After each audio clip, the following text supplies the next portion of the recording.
A ver, a finales del siglo XIX, España se aferraba como podía a los últimos restos de su gigantesco imperio. Pero en lo que dura un parpadeo, todo aquello se esfumó. Hoy vamos a desgranar cómo una nación perdió sus últimas colonias de ultramar en un conflicto que fue tan rápido como demoledor. Y esta es la pregunta del millón, ¿verdad? ¿Cómo es posible? Ojo, que no hablamos de una decadencia lenta, de esas que duran décadas. No, esto fue un colapso fulminante, en apenas 100 días. Para entenderlo, tenemos que viajar al epicentro de todo. Y claro, ese epicentro era Cuba. La isla no era simplemente una posesión lejana en un mapa. Era, literalmente, un polvorín a punto de estallar, con unas tensiones que llevaban años y años cociéndose a fuego lento. Es que, a ver, sobre el papel, Cuba era española. Pero en la práctica, la cosa cambiaba mucho. Su corazón económico ya no latía en pesetas, latía en dólares. Toda su producción de azúcar, que era su motor, se movía con dinero estadounidense. Vamos, que la dependencia económica de España había desaparecido mucho antes de que arriaran la bandera. Y esa división económica, claro, se veía perfectamente en la calle, en la sociedad. La población cubana estaba partida en dos. Eran dos bandos que no se podían ni ver, los que querían seguir siendo españoles y los que luchaban a muerte por la independencia. Y estos últimos, los guerrilleros, los mambises, eran increíblemente buenos en lo suyo. Evitaban las batallas a campo abierto y te hacían una guerra de desgaste que volvía locas a las tropas españolas. Y en medio de todo esto, ¿qué pasaba con el soldado español que enviaban allí? Pues la verdad, su situación era un auténtico drama. Imagínense a chavales jovencísimos enviados a la manigua, a la jungla cubana, con armas que no servían para nada, mal alimentados y sin apenas entrenamiento. Luchaban contra un enemigo que ni veían, pero es que su peor adversario no eran las balas, eran las enfermedades tropicales como la malaria o la disentería, que causaron muchísimas más bajas que el propio combate. Mientras España se dejaba la piel y la sangre en Cuba, había un vecino muy poderoso, que miraba todo con muchísima atención. Y no, Estados Unidos no estaba de brazos cruzados, para nada. Tenían sus propios planes para la isla y venían de lejos. Fíjense, es que esto no fue cosa de un día. Ya en 1850, casi 50 años antes, el gobierno de Estados Unidos intentó comprar Cuba. Y no ofrecieron calderilla, pusieron sobre la mesa $100 millones de la época. Esto demuestra que su interés no era ninguna improvisación.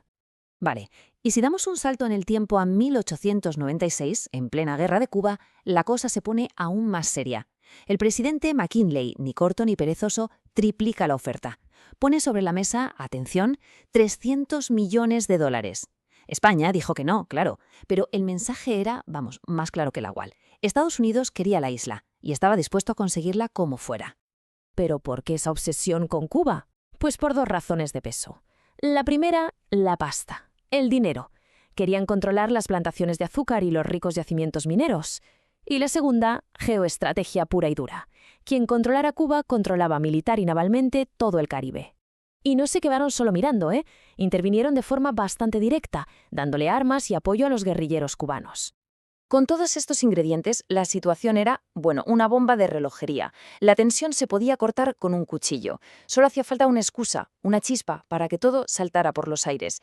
Y esa chispa llegó, en forma de una explosión tan misteriosa como letal. Estamos en febrero de 1898. Estados Unidos manda un acorazado, el Maine, al puerto de La Habana. La versión oficial era para proteger sus intereses. Ya. La noche del 15 de febrero, el barco salta por los aires y se hunde, llevándose por delante la vida de 260 marineros. Era la excusa perfecta que Washington estaba esperando en bandeja de plata. Y aquí viene lo más fuerte. A día de hoy, todavía no se sabe a ciencia cierta qué pasó. ¿Fue un accidente? ¿Un ataque? Dio igual. El gobierno americano no necesitó pruebas. ¡Pum! Acusó a España directamente, sin pestañear. Y la prensa de allí, con Hearst a la cabeza, se encargó de calentar el ambiente hasta crear una histeria colectiva que pedía guerra a gritos. Claro, esto dejó al gobierno español de Sagasta entre la espada y la pared. Era una situación imposible. Por un lado, los políticos y el propio presidente sabían que ir a la guerra era una locura, un disparate catastrófico, un suicidio. Sabían perfectamente que Estados Unidos era muy superior. Pero por otro lado, tenías a la prensa y a los altos mandos del ejército pidiendo a gritos una guerra patriótica.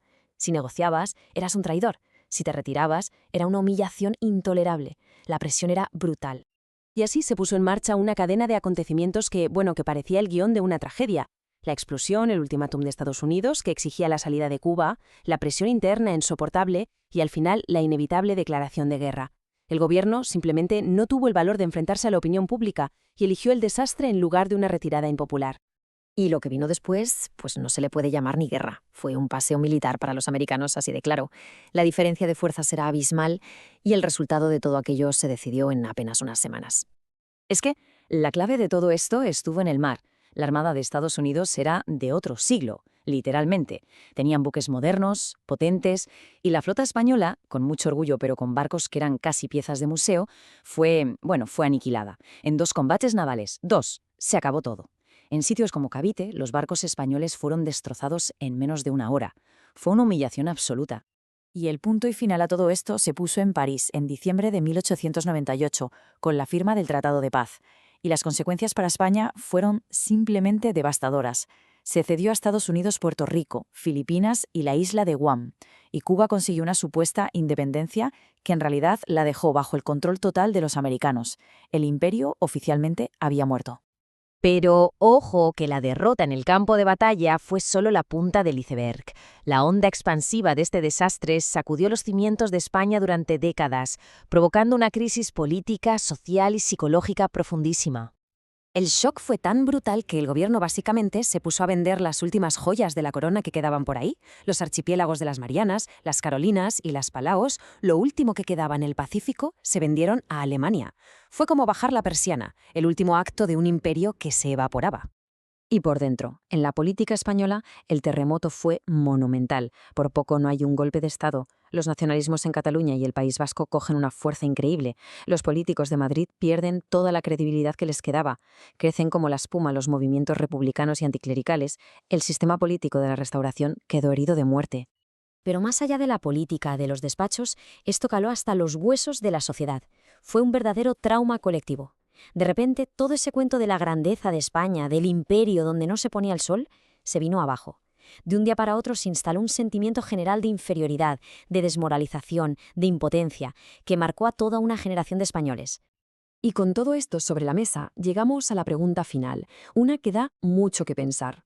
Viendo cómo estaba el patio, con la presión interna y la superioridad militar de Estados Unidos, ¿de verdad se podía haber evitado? ¿O el desastre era inevitable? ¿Podría un gobierno, con la valentía de ser impopular y aguantar el chaparrón, haber elegido una retirada a tiempo, evitando la humillación de la guerra?